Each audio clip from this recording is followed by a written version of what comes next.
Sun next ആപ്പിലൂടെ നിങ്ങളുടെ ഇഷ്ടപരമ്പരകൾ സംപ്രേക്ഷണ ശേഷം തികച്ചും സൗജന്യമായി കാണൂ. ഉടൻ സൺ നെക്സ്റ്റ് ആപ്പ് ഡൗൺലോഡ് ചെയ്യൂ.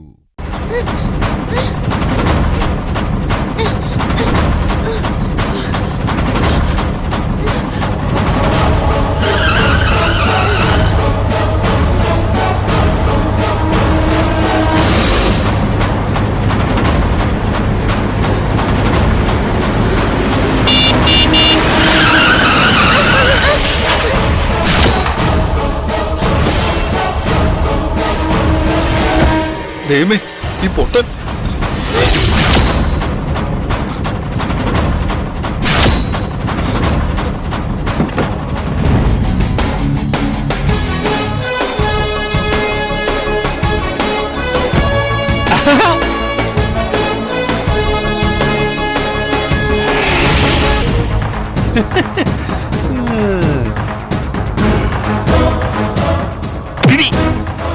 എന്താ ചാർലി നിർത്തിക്കളഞ്ഞത്? ഞാൻ വന്നത് കരുതി നിന്റെ കാര്യങ്ങൾക്ക് യാതൊരു തടസ്സവും വരണ്ട. You carry on man.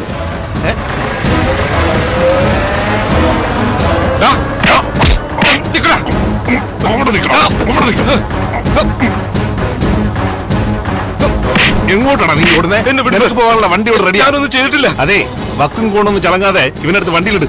വിലപ്പെട്ട നിധിയാ. എന്നെ വിട് സർ, പ്ലീസ് സർ, എന്നെ വിട് sir, please sir, please sir, ഞാനൊന്നും ചെയ്തിട്ടില്ല.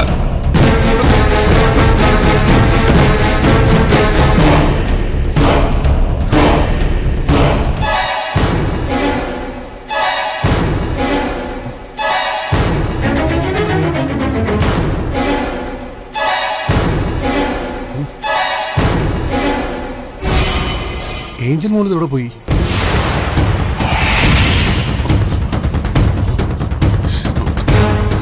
കണ്ടോ ഇച്ചായ? ഇല്ല, ഞാൻ പുറത്തു നോക്കിട്ട് വരാം.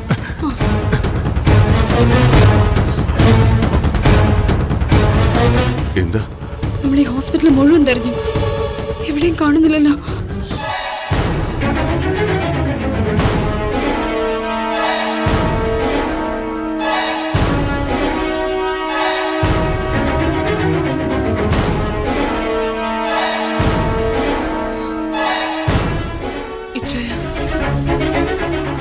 നമ്മൾ സോഫി ചേച്ചിയോട് എന്ത് പറയും?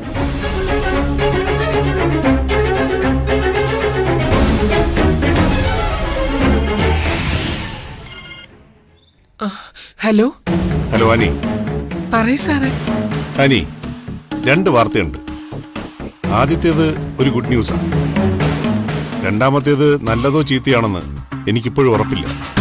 സാറ് പറഞ്ഞു ആനിക്കിപ്പോ എന്തും താങ്ങാനുള്ള കരുത്തൊക്കെ ഉണ്ട്. ചാർലി നമ്മുടെ വലയിൽ കുടുങ്ങി എന്നുള്ളതാണ് ആദ്യത്തെ വാർത്ത. ഇനി ജോൺസനെ ഒരു പൂ പറിക്കുന്നത് പോലെ ഞാൻ ജയിലിൽ നിന്ന് ഇറക്കിത്തരാം. നേരാണോ സാറേ?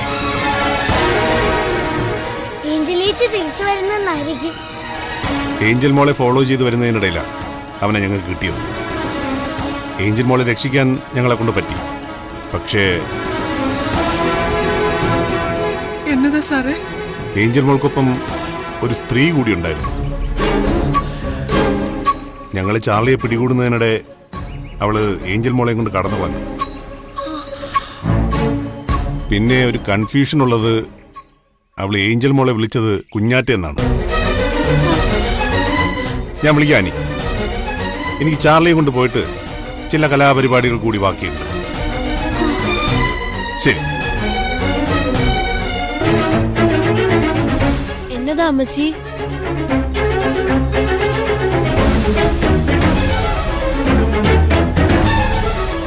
പറയാം.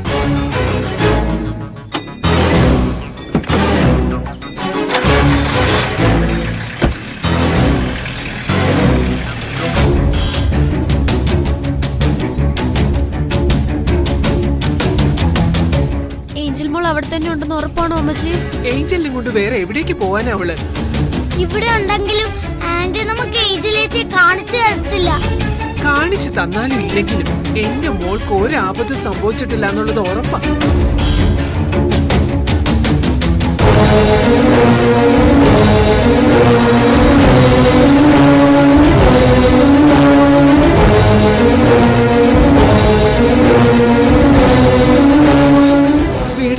വാതിലൊക്കെ തുറന്നിട്ടിരിക്കുകയാണല്ലോ.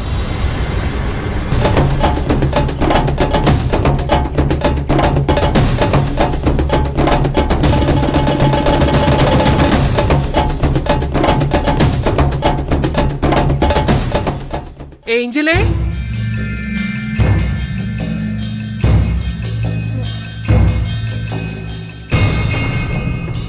ഏഞ്ചൽ ചേച്ചി, ഏഞ്ചൽ മോളെ, ഏഞ്ചൽ ചേച്ചി, മോളെ, ഏഞ്ചൽ ചേച്ചി, മോളെ. ഏഞ്ചൽ ചേച്ചി. എടാ വാ നമുക്ക് പുറത്തു പോയി നോക്കാം. മോളെ ഏഞ്ചലേ, മോളെ ഏഞ്ചലേ, ഏഞ്ചൽ ചേച്ചി, മോളെ, മോളെ.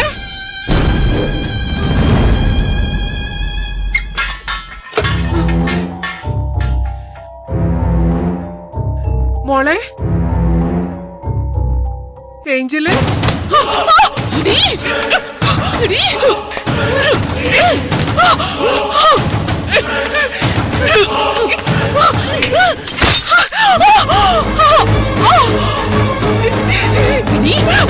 എന്റെ കുഞ്ഞുട്ടെ കൊണ്ടുപോകുന്നല്ലടി, കൊന്നില്ലേ ഞാൻ. അമ്മേ. അയ്യോ. അമ്മച്ചി. അമ്മേ. അമ്മച്ചി. അയ്യോ. അമ്മച്ചി. അമ്മേ വേണ്ട അമ്മേ. അമ്മേ വേണ്ട അമ്മേ. അമ്മേ വേണ്ട.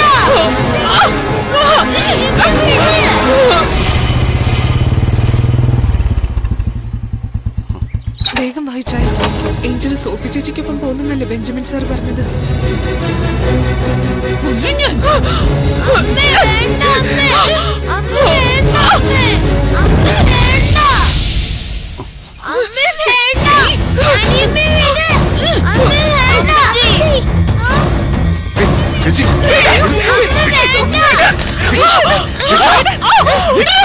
ചേച്ചി ചേച്ചി എന്തായി കാണിക്കുന്നത്? ഭ്രാന്താ എനിക്ക്. എന്റെ കുഞ്ഞാറ്റെ കൊണ്ടുപോകാൻ വന്നവരെ കൊല്ലും ഞാൻ.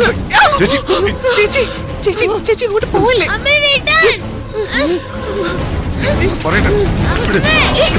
ചേച്ചി അതെ. ചേച്ചി സാമോനെ, സഹിക്കുന്നതിനൊക്കെ ഒരു പരിധിയുണ്ട്. അത് കഴിഞ്ഞു. എന്റെ കുഞ്ഞിനെ ഇവളെ പിടിച്ചു വച്ചിരിക്കുക. ഇപ്പൊ എന്നെ കൊല്ലാനും നോക്കി. സമാധാനത്തോടെ ജീവിക്കാൻ ഞാനിനി എന്താ ചെയ്യണ്ടേ? പറഞ്ഞു താ സാമോലെ. അവളെ ഇങ്ങോട്ട് വിട സാമോലെ. ചേച്ചി ചേച്ചി എന്തായി കാണിക്കുന്നേ? മനസ്സുഖം ഇല്ലാത്തതുകൊണ്ടല്ലേ? ഭ്രാന്താണെങ്കിലേ കൊണ്ടുപോയി ചങ്ങല കിടിയാ വേണ്ടത്, അല്ലാതെ നാട്ടുകാരെ ബുദ്ധിമുട്ടിക്കല്ല വേണ്ടേ. അതേടി എനിക്ക് ഭ്രാന്താ. ഞാൻ പറഞ്ഞില്ലേ നിന്നെ കൊന്നിട്ടേ ആ ഭ്രാന്ത് തീരൂ. ചേച്ചി പ്ലീസ്. ചേച്ചി ചേച്ചി വാ നമുക്ക് മരുന്ന് വെക്കാം. എടി നീ ഓർത്തു വെച്ചോ, നിന്റെ കൈകൊണ്ട് എന്റെ ചോര ഇവിടെ വീണിട്ടുണ്ടെങ്കിൽ നിന്നെ ഞാൻ ഭ്രാന്താശുപത്രിയിലാക്കി ചങ്ങല കിടിച്ചിരിക്കും. നീ കുഞ്ഞാറ്റ എന്ന് പറഞ്ഞ് ഇവിടെ വച്ചിരിക്കുന്ന എന്റെ ഏഞ്ചൽ മോളെ ഞാൻ കൊണ്ടുപോയിരിക്കും. വാ മക്കളെ, വാ മക്കളെ. ചേച്ചി ചേച്ചി വിടൂ എന്നെ. വരാൻ. വിടൂ. സ്വാമി വിടൂ. വിടൂ. സ്വാമി വിടൂ. വിടൂ എന്നെ. വിടൂ. എന്നാ ചെല്ല്. എന്നിട്ട് മുഴുവൻ ഭ്രാന്ത് നാട്ടുകാരെ കാണിക്ക്. എന്നിട്ട് ആനി പറഞ്ഞ പോലെ ചേച്ചി ഭ്രാന്താശുപത്രിക്കാർ വന്ന് കൊണ്ടുപോട്ടെ, കുഞ്ഞാറ്റയും കൊണ്ടുപോട്ടെ. ചെല്ല് ചെല്ല്.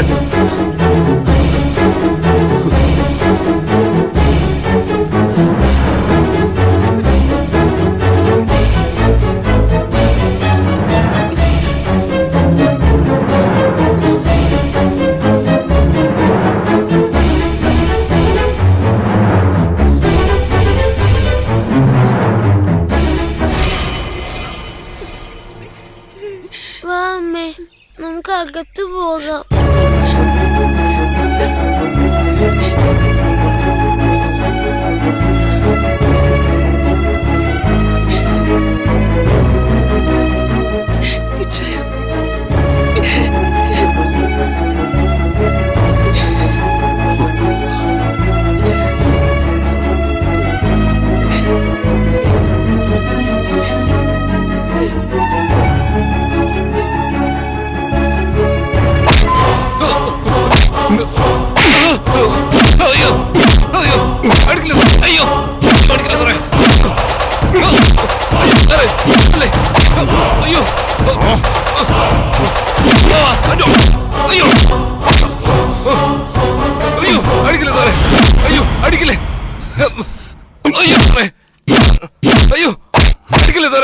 നോക്കണോ? ഇനി എന്നെ തല്ലിയ ഞാൻ ചത്തു സാറേ. സാറിന് എന്താ അറിയേണ്ടത് ഞാൻ പറയാം. അതെ, നീ അതിന് വേണ്ടിയിട്ടൊന്നും ഇനി ബുദ്ധിമുട്ടണ്ടാവേ.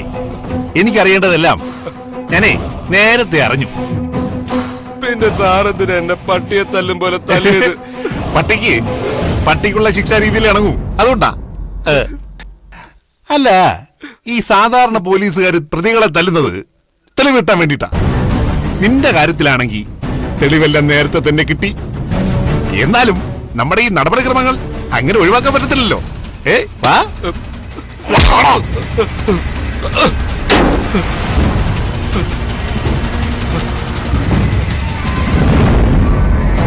യോ, പല്ല് കടിച്ച് പൊട്ടിച്ച് വിഷമിക്കണ്ട കേട്ടോ. ഇവിടെ നിന്ന് ഇറങ്ങുമ്പോ അതിലേ ഒരെണ്ണമെങ്കിലും ബാക്കിയുണ്ടായിരുന്ന വയസ്സാം കാലത്ത് മുറുക്കാൻ ചവയ്ക്കാനെങ്കിലും ഉപയോഗിക്കാം കേട്ടോ. സാറെന്നെ എന്നാ ചെയ്യുന്ന? ഒരു കിഡ്നാപ്പ് കേസില് എന്നെ അങ്ങ് കഴിവേറ്റി കളയുന്നാണോ?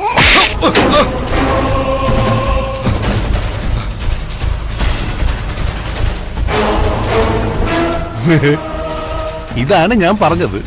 ഇവിടെ നിന്ന് ഇറങ്ങുമ്പോ നിന്റെ വായിൽ പല്ലുകളുടെ എണ്ണം കുറവായിരിക്കുമെന്ന്. ഈ സാധാരണ നമ്മള് കയ്യിലിരിപ്പെന്ന് പറയാറില്ലേ, ഇവിടെ നിന്റെ വായിലിരിപ്പ് പോലെ ആയിരിക്കും അത്. ഏത്? അല്ല, സാറിപ്പോ എന്തോ ചോദിച്ചല്ലോ. കഴിവേറ്റുന്ന കാര്യം ചിലപ്പോ അതും നടന്നിരിക്കും ചാർലി.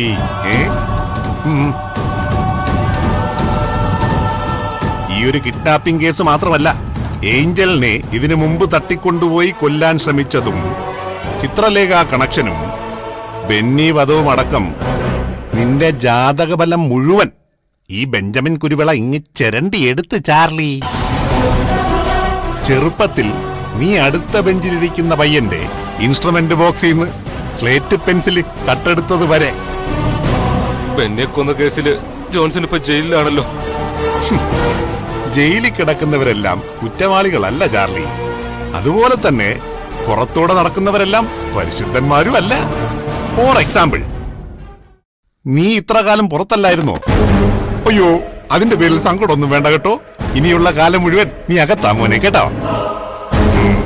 നിന്റെ സ്ഥാവര ജംഗമങ്ങൾ മുഴുവൻ പൊക്കിയെടുക്കാൻ എന്നെ സഹായിച്ചത് പോലീസ് മാത്രമല്ല, നീ ഇന്ന് കൊല്ലാൻ ശ്രമിച്ച ആ മാലായ കുട്ടിയില്ലേ, അവളാ ഏഞ്ചൽ. ഇങ്ങോട്ടിരിക്കും മോനെ ചാർലി.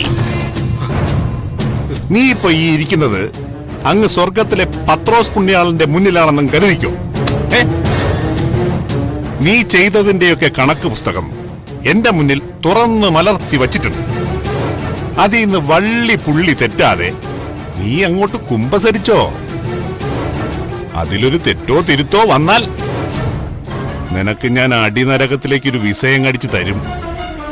വേണോ വേണ്ടയോ എന്ന് നീ അങ്ങ് തീരുമാനിച്ചാ മതി.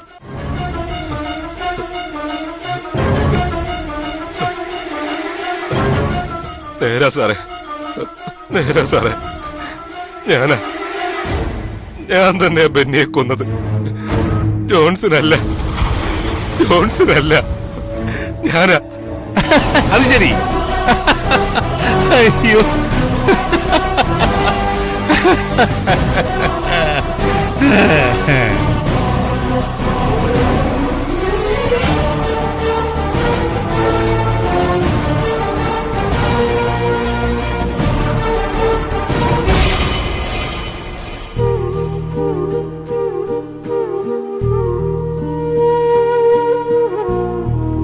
ഹോസ്പിറ്റലിലോ മറ്റോ പോണോ അമ്മച്ചി? വേണ്ട മോളെ, ചോരയൊക്കെ നിന്നില്ലേ? പതുക്കെ. വേദന കുറവില്ലേ അമ്മച്ചി? ശരീരത്തിലുണ്ടായ മുറിവിന്റെ വേദന കുറഞ്ഞു. മനസ്സിലുണ്ടായ മുറിവ് ഈ ജന്മം ഉണങ്ങില്ല. അമ്മച്ചി പറഞ്ഞ പോലെ സോഫിയന്റെ ഭ്രാന്താശുപത്രിയിലേക്ക് വിടുവോ?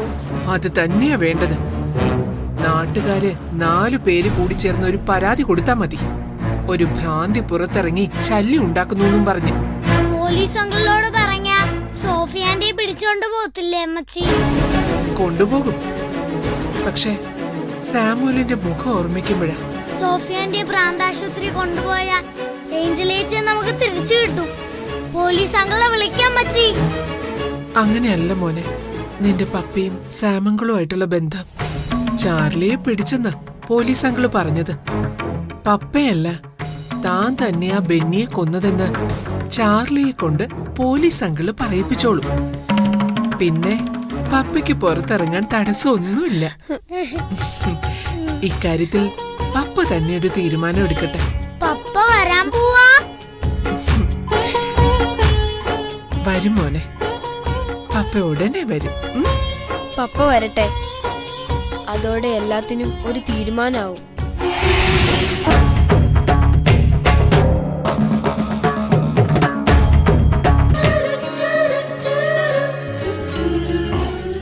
ജാമ്യവ്യവസ്ഥയെല്ലാം അറിയാലോ ജോൺസൺ. ബാക്കിയെല്ലാം പറഞ്ഞു. ശരി, അപ്പൊ കാണാം. ശരി ശരി, ഓക്കെ.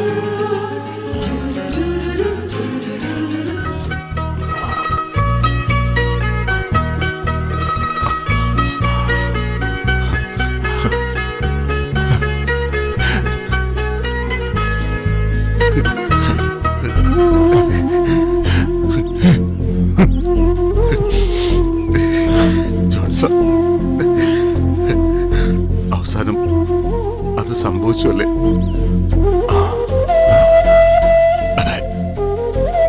കോടതി ജാമ്യത്തിൽ വിട്ടയച്ചു. ചാർലിയാണ് കുറ്റവാളിയെന്ന് കോടതിക്ക് ബോധ്യപ്പെട്ടിട്ടുണ്ട്. ബെന്നി വധക്കേസ് റീഓപ്പൺ ചെയ്യാനും പുനരന്വേഷണത്തിനും കോടതി ഉത്തരവിട്ടിട്ടുണ്ട്. എല്ലാത്തിനും നന്ദി പറയേണ്ടത് ബെഞ്ചമിൻ സാറിനോട്. നന്ദി പറയേണ്ടത് CI ബെഞ്ചമിൻ കുരുവിളയോടല്ല.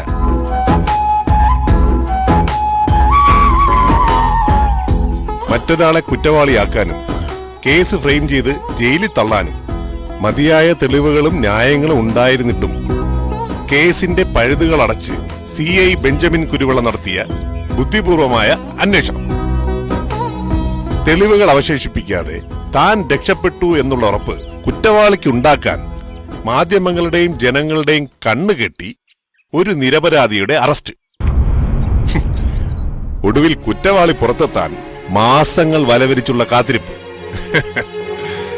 ഇതൊക്കെ കോടതിയുടെയും മാധ്യമങ്ങളുടെയും പ്രശംസാവചനങ്ങൾ മാത്രം. ഇവിടെയും റിയൽ ഹീറോയിൻ ജോൺസന്റെ മകൾ മാലാകുഞ്ഞ് തന്നെയാ, ഏഞ്ചൽ മോള്. ഓർക്കുന്നില്ലേ, ഈ കോടതിയിലെ ജഡ്ജി റെബേക്ക വർക്കിക്ക് മുന്നിൽ ജോൺസനെ ഞാൻ അറസ്റ്റ് ചെയ്ത് ഹാജരാക്കിയത്?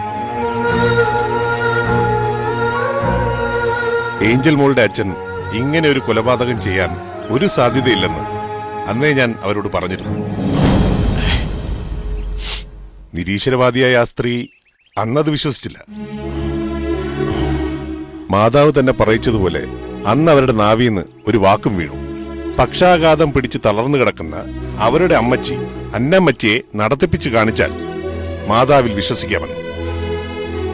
അന്നമ്മച്ചി ചികിത്സയിലുള്ള അതേ ഹാപ്പി ഹോമിൽ തന്നെ നമ്മുടെ മാലാക കുഞ്ഞിനെ മാതാവ് എത്തിച്ചിരുന്നു. അവിടെ പ്രവർത്തിച്ച മറ്റത്ഭുതങ്ങൾ പോലെ ഏഞ്ചലിന്റെ നിരപരാധിയായ പപ്പ ജോൺസനെ ജയിലിൽ നിന്ന് മോചിപ്പിക്കുക എന്നുള്ളൊരു ദൗത്യം കൂടി ആ കുഞ്ഞു ചുമലിൽ മാതാവ് ഏൽപ്പിച്ചു കൊടുത്തിട്ടുണ്ടായിരിക്കാം. അന്നമ്മച്ചി നടക്കുന്നത് റെബേക്ക വർക്കി സ്വന്തം കണ്ണുകൾ കൊണ്ട് തന്നെ കണ്ടു. അതും നമ്മുടെ മാലാക കുഞ്ഞിന്റെ കൈയും പിടിച്ച്. നമുക്ക് നേരിട്ട് കാണാൻ കഴിയാത്ത പല സത്യങ്ങളും ശക്തികളും ഈ ലോകത്തുണ്ടെന്ന് അതോടെ റെബേക്ക വർക്കിക്ക് ബോധ്യമായി.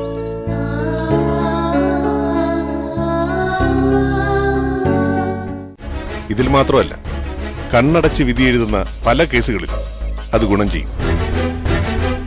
അക്കൂട്ടത്തിൽ ചാർലിയുടെ കുറ്റസമ്മതം കൂടിയായപ്പോ ജോൺസന്റെ മോചനത്തിന് വഴിയൊരുങ്ങി.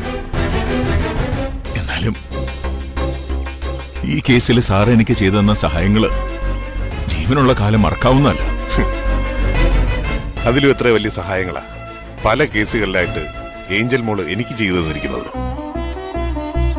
അവള് സ്വന്തമായിരിക്കുക എന്നുള്ളത് ഒരു പുണ്യാടോ.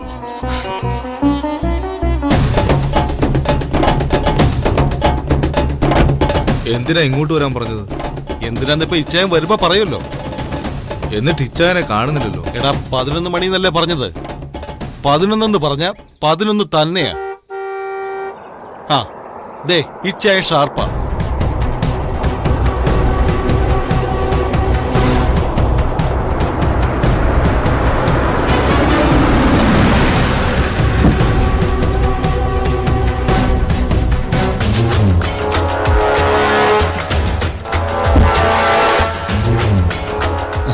പോലോച്ചേ, നിന്നൊക്കെ ഒരു കാര്യം ഏൽപ്പിച്ചിട്ട് എന്താ എടുപ്പോ? അത് ഇച്ചായ ഞങ്ങൾ മാക്സിമം ശ്രമിച്ചതാ. ഇച്ചായൻ പറഞ്ഞതുപോലെ രജിസ്റ്റർ ഓഫീസിന്റെ നടയിൽ വെച്ച് തീർത്തുകളായിരുന്നു പ്ലാൻ. ആ നേരത്തെ പോലീസിനെ കണ്ടപ്പോ നിന്റെ ഒക്കെ മുട്ടെടുത്തില്ലടാ. പൗലോ പൊളിറ്റിക്സിൽ ഇറങ്ങുന്നത് 15-ാമത്തെ വയസ്സിൽ ഒരു പോലീസുകാരന്റെ പള്ളക്ക് പച്ചാത്തി കയറ്റിട്ടാ. കാക്കിയുടെ നിറം കണ്ട അന്നും പേടിച്ചിട്ടില്ല പൗലോ, ഇന്നും പേടിച്ചിട്ടില്ല. തോളിൽ നക്ഷത്രം പതിച്ച പോലീസുകാരെ എണീറ്റ് നിന്ന് സല്യൂട്ട് അടിച്ചിട്ടുള്ള പൗലോയുടെ മുന്നിൽ ചുമ്മാ താടി നീട്ടി തലയും വടിച്ച് മീശയും പിരിച്ച് ഷർട്ടിന്റെ കോളറിന്റെ പിന്നിൽ ഒരു ആയുധം തിരികെ നടന്നാൽ ഗുണ്ടയാവില്ലടാ. ഉറപ്പ് വേണ്ടത് മസലിനല്ല, കരളിനാ. ആയുധം സൂക്ഷിക്കേണ്ടത് എളിയിലല്ല, നെഞ്ചിനുള്ളിലാ. പറ്റിപ്പോയ അച്ചായ. പറ്റിപ്പോയി. നീ പ്ലാൻ ചോട്ടിൽ ഔതാന്ന് കേട്ടിട്ടുണ്ടോ? നിന്റെ അപ്പനാ. ഇതുപോലെ മെലിഞ്ഞൊട്ടി നരുന്തു പോലൊരു മനുഷ്യൻ. ആനയും പുലിയും കാട്ടുപോത്തുള്ള കാട് വെട്ടിത്തെളിച്ച അപ്പം കുടിയേറിയത്. വെട്ടാൻ വരുന്ന പോത്തിന്റെയും ചാടി വീഴാൻ ഒരുങ്ങുന്ന പുലിയുടെ മുമ്പിൽ എന്റെ അപ്പനൊന്ന് ചങ്കുവരച്ചു പോയിരുന്നെങ്കിൽ ഇന്ന് ഈ പ്ലാൻ ചോട്ടിൽ കുടുംബ പരമ്പരയില്ല. അതുകൊണ്ട് ഈ പറ്റിപ്പോയി എന്നൊരു വാക്കില്ല. കാടിളക്കി വരുന്ന ഒറ്റയാന്റെ മസ്തകം ഒറ്റ വെടിക്ക് ഉതിർക്കാവുന്ന നാടൻ തോക്കുകൊണ്ട് തകർത്ത അച്ചായന്മാരുടെ ചോരയാ ഈ ഞരമ്പുകളിൽ ഓടുന്നത്. നേരിട്ടിറങ്ങാതെ നിന്നെയൊക്കെ വിശ്വസിച്ച് ഈ പണി ഏൽപ്പിച്ചത് പൗലോയുടെ തെറ്റ് തന്നെയാ. പ്ലാൻ ചോട്ടിൽ പരമ്പര നിലനിർത്താനായിട്ട് ആൺമക്കളാരെയും കൊച്ചുറേസ് തന്നിട്ടില്ല. ഉള്ള പെണ്ണിനൊന്നിനെ കർത്താവ് വിളിക്കുന്നതിന് മുമ്പ് പൗലെ അങ്ങ് വെറുത്തു. ഇനിയുള്ള ഒരുത്തി അന്ത്യചുംബനം നൽകാൻ അടുത്തുണ്ടാവണം എന്നുള്ള മോഹം കൊണ്ടൊന്നല്ല, അവളെ മടക്കി കൊണ്ടുവരണം എന്നുള്ളത് പൗലയുടെ ഒരു വാശിയാണ്. അതിനുവേണ്ടി പൗലോ ഇനി നേരിട്ടിറങ്ങാൻ പോകും. ഒന്നുകിൽ നാൻസി ഇനി ഉറങ്ങുന്നത് പ്ലാൻ ചോട്ടി, അതല്ലെങ്കിൽ പാലാപ്പള്ളിയുടെ സെമിത്തേരിയിൽ.